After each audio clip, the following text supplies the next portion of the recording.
Hey, welcome to this video. This will be another soft-spoken slash ASMR type video, and I am officially announcing the break of my promise, as if I had to announce it. But yes, it's true. I did not cover this movie for crap. If Hasbro and Paramount can wait till the very last minute to start their marketing campaign, then so can I. And I am the best at waiting to the last minute, so there we go. I appreciate you coming to this video. I hope you enjoy it. I'm doing a 7-day countdown, so today is literally 1 week away from when I get to go see Rise of the Beasts, which is on June 7th. And I know a lot of people aren't going to be able to see it till June 8th or 9th, but that's the day that I'm seeing it, so that's the countdown that I'm doing.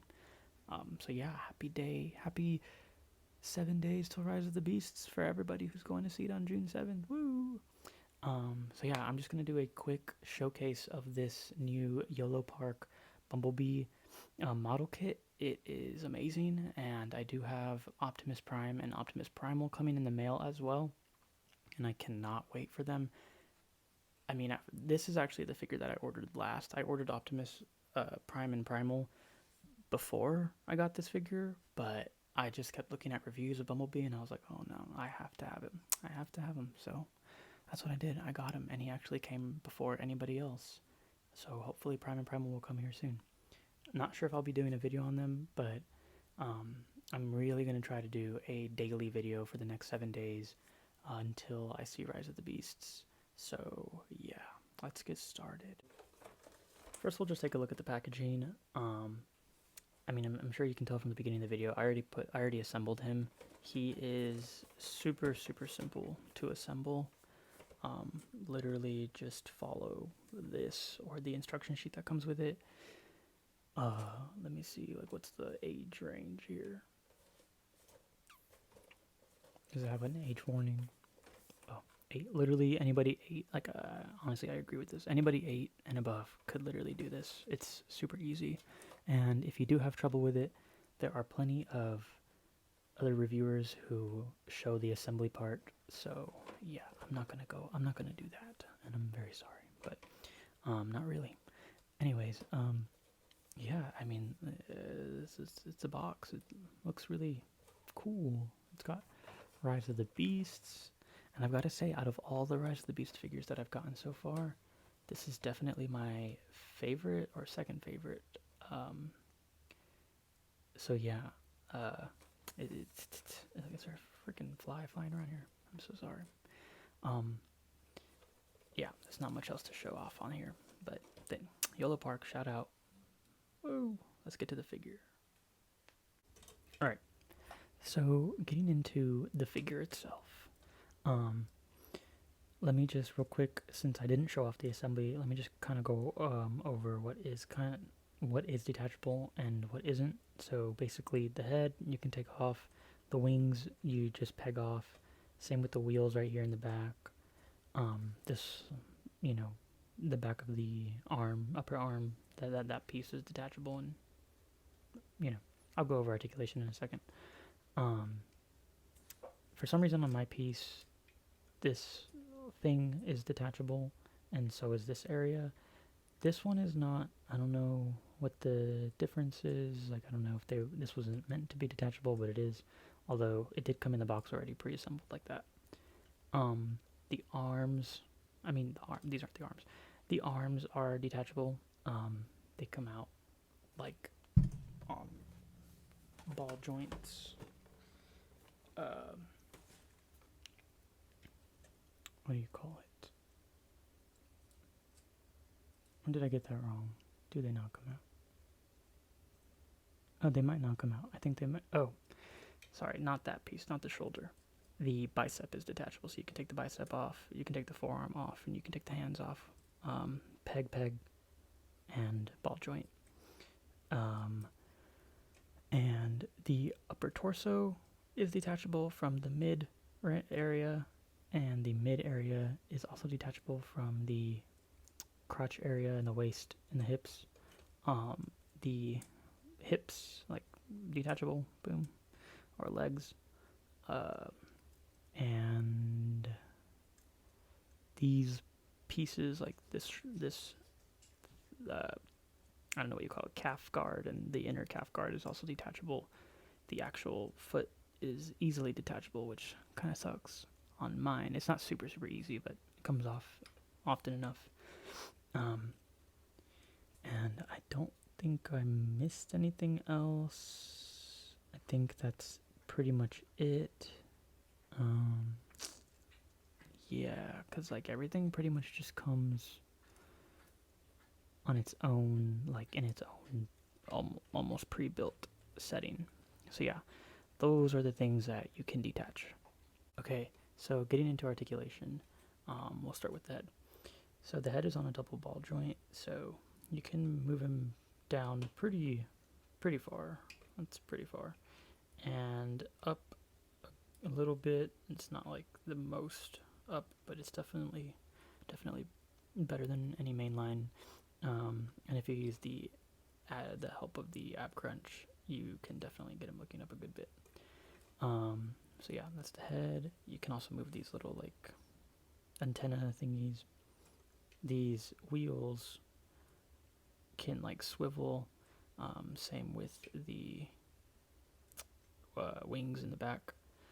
His shoulders are on a ball joint and also a I don't know what you call this, a hinge or something, but yeah, so you can get a good amount of inward, a decent amount of inward, outward, up, down.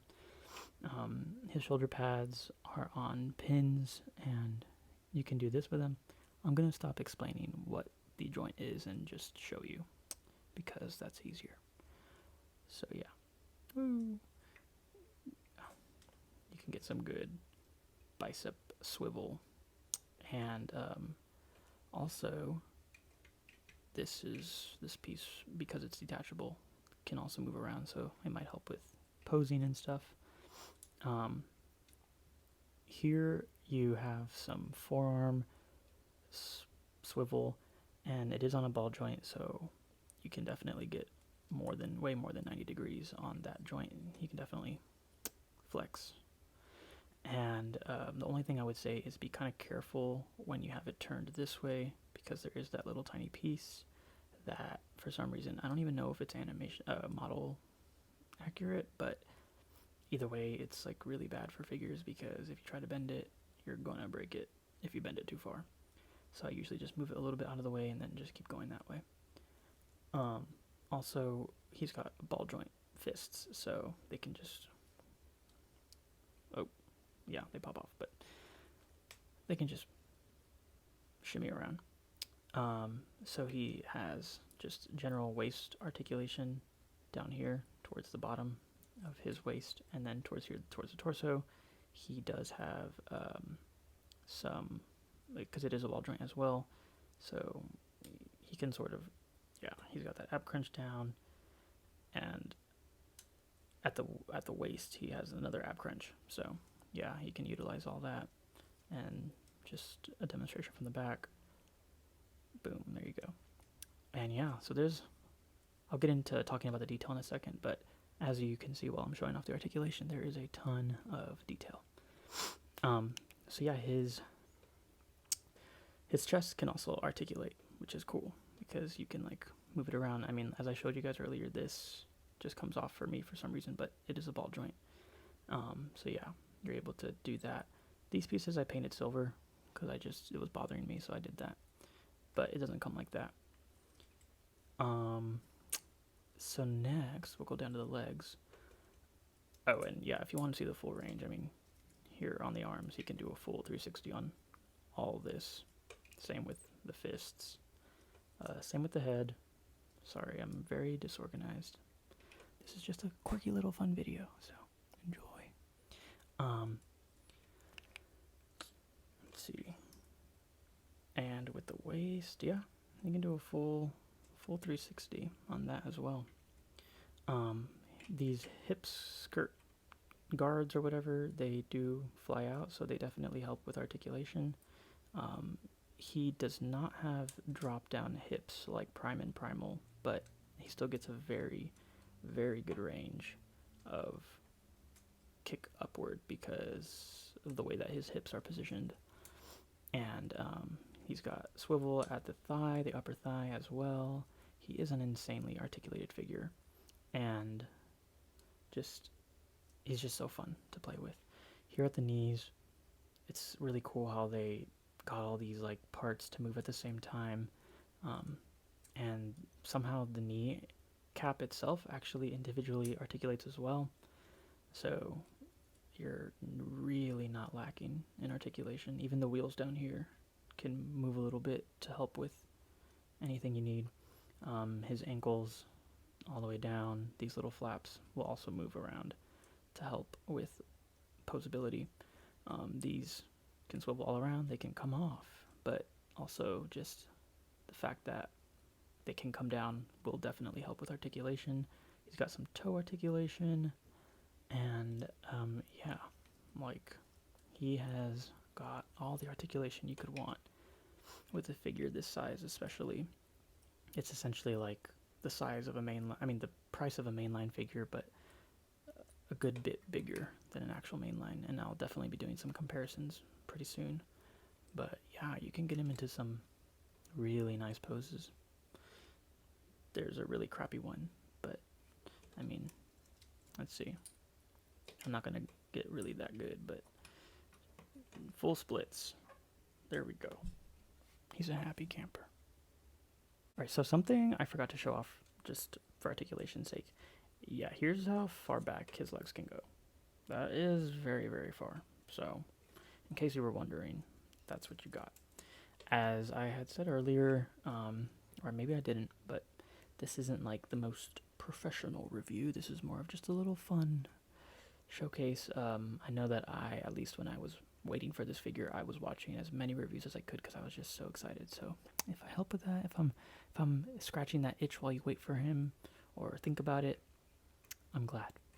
But yeah, I mean, I'm not even trying to pose him, and he already looks so just like, what else can I say? So we'll just do a quick rundown of the detail because I didn't really show that off that well, but I might even try to do a posing segment at the very end.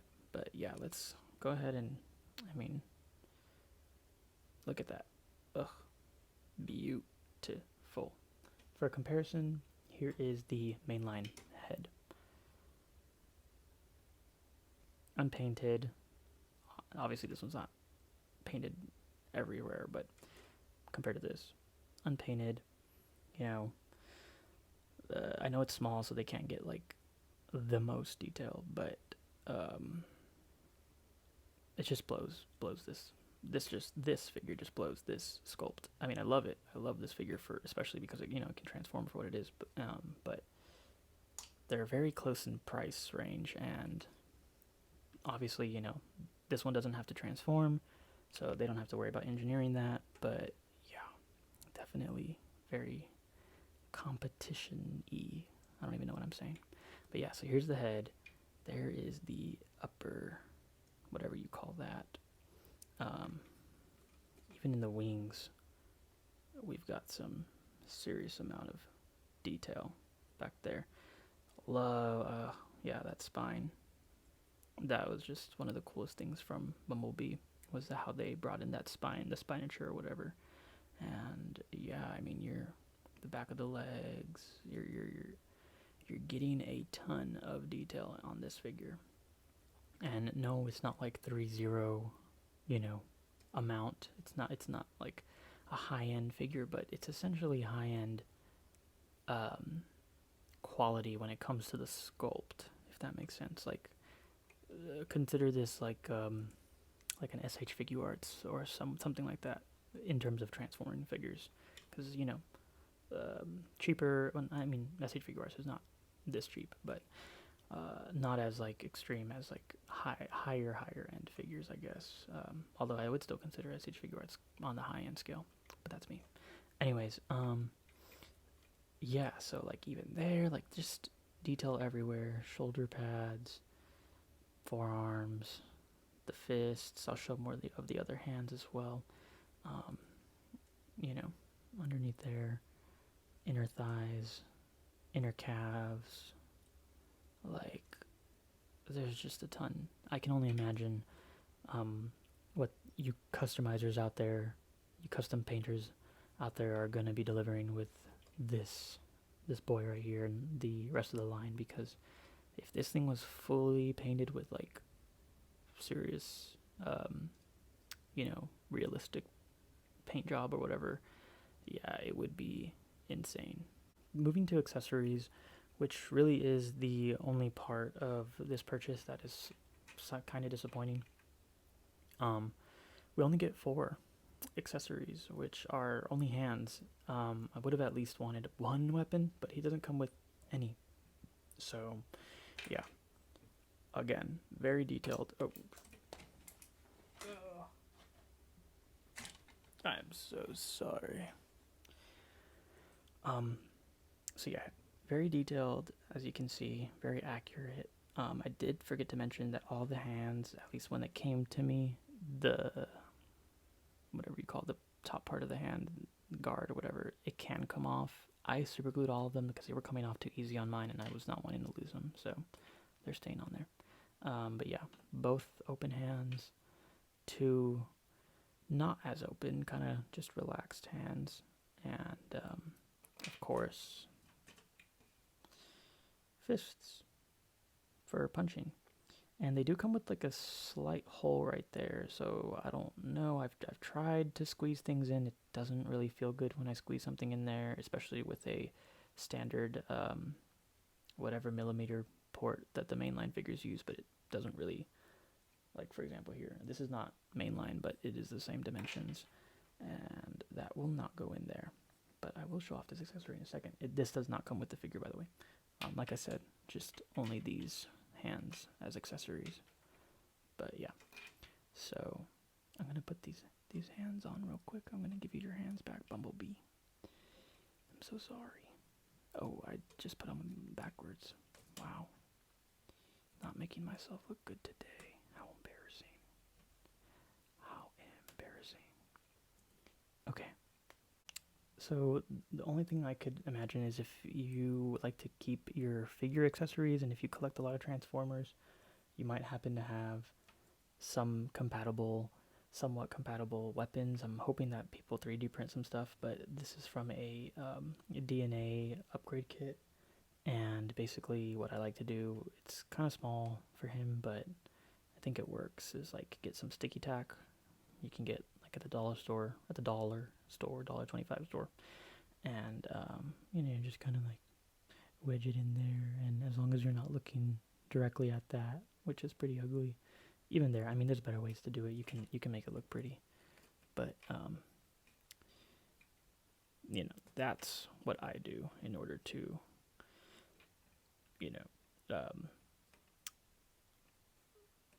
temporarily circumvent, I don't even know if that's the right word, but the lack of accessory or weapons issue. Oh yeah, I don't know if I showed this off, but these can move for articulation.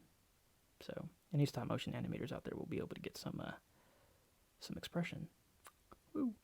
But yeah, so that's what I do with this. And I think this hammer, I mean, we've seen him use a hammer in the Bay films, and I don't know, I saw him in the trailer. He, not to spoil anything, but he did have a similar weapon to this. I'm not sure if it was a hammer or not, but yeah, hammer time. All right, well, last but not least, for some quick size comparisons, just so you guys can get a nice little idea, here is Yolopark Bumblebee AMK series model kit next to Trumpeter Bumblebee movie model kit, which is less, actually takes longer to assemble than this guy, surprisingly, because he does not come pre-assembled like this guy. But yeah, you can also tell like different type of yellow, but that's them together. So in case you have this guy, there's a little comparison. Here he is next to Studio Series mainline Rise of the Beasts Scourge, which is a very, very phenomenal figure. Unfortunately, is not as accurate as I would like it to be, but this is definitely the other figure I was talking about, either my favorite or second favorite. Honestly, I'm pretty sure this is my favorite right now. But yeah, this is the figure I'm talking about. So this scale doesn't really work, but if you want to get it from some angles, I'm sure you can fudge a nice picture out of there. Although I really hope, because everyone's been calling, every reviewer that I've watched that's reviewed this has been calling this a wave, like a part of wave 1, like this Prime and Primal, all part of wave 1. So I'm assuming and I'm hoping that it means that they're gonna make a wave 2, but you never know. Hopefully it doesn't take years. Like, these have been coming out so slowly, but yeah, it would just be amazing to get like Scourge or Mirage or even Wheeljack. Sorry, I love him. Not sorry. But yeah. Okay, and last but not least. Oh, sorry. Competition. Rise of the Beasts, Studio Series, Bumblebee, Deluxe Class, mainline figure. And yeah, they are not of the same design. They're not from the same world. Very different in size, and compared to Optimus, I don't have him yet, but apparently Optimus is only about a couple centimeters, because this is 16 centimeters, and the Optimus is 20, so about 4 centimeters difference. And I didn't really think it was accurate to the movie, but I've been looking at posters, and I've been trying to like look at size comparisons and stuff, and apparently that is going to be the size difference between Optimus and Bumblebee. So it looks like Bumblebee got a little bit taller, but if you want a Bumblebee that's a lot shorter, you can always get the Rise of the Beasts mainline one, because this is not a bad figure by any means. I mean, one, he transforms, this one can't. I'm sorry, I know I'm showing this one off, but this is still a damn good figure, so I still really enjoy it. Although when it comes to accuracy and like, I wouldn't necessarily say playability, but when it comes to like accuracy and like, playing with like the model that you see on TV or on the movie, there's no competition. That obviously beats him. But when it comes to playability and stuff, I mean, I would say they're kind of very equal, because this is very durable, sturdy. Sorry, you didn't come here for this. Goodbye. Nope. That was my little fun review slash showcase slash just whatever it was of this Rise of the Beasts AMK Yolopark Bumblebee model kit, 16 centimeters. And I hope you liked it. And if you made it this far, thank you so much for watching. If you like it, go ahead and feel free to subscribe, like, whatever, because I will definitely be trying to make some more of these. And maybe for day 2, I might even do a post sesh. I have no idea, but this has been day 1. So we got 1 day down and 6 more to go. I cannot express how excited I am for this movie. And hopefully in the next few days, I can share a lot of that excitement with you guys. Have an amazing day / night or whatever. And yeah, go ahead and get this figure. If you're a figure collector and you like Transformers and you're really excited for Rise of the Beasts, get it, because it is fantastic. Thanks again, guys.